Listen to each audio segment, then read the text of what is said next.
পরে বলছেন ওয়া মা খালাকতুল জিন্না ওয়াল ইনসা ইল্লা লিয়াবুদুন।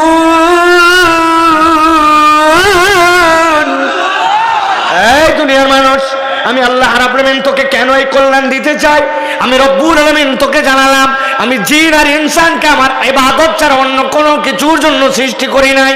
তবে তবে তবে তবে মনে রেখো, তুমি ইবাদত করে আল্লাহর বিরাট উপকার করে ফেলতেছো। তুমি যদি নামাজ না পড়ো, তুমি যদি সিজদা না দাও, আল্লাহর বোধহয় বিরাট দাম কমে যাবে, এইটা যেন কখনো তুমি ভেবো না। তাবৎ পৃথিবীর মানুষ যদি আল্লাহর সিজদায় অবনত হয়, আল্লাহর এক চুলো সম্মান বাড়ে না। আর তাবৎ পৃথিবীর মানুষ যদি ইবাদত করা ছেড়ে দেয়, আমার রবের ইজ্জতের এক চুলো ঘাটতি হয় না। ইবাদত করে আমাদের জন্য আল্লাহ রাব্বুল আলামিন বলছেন মা উরিদু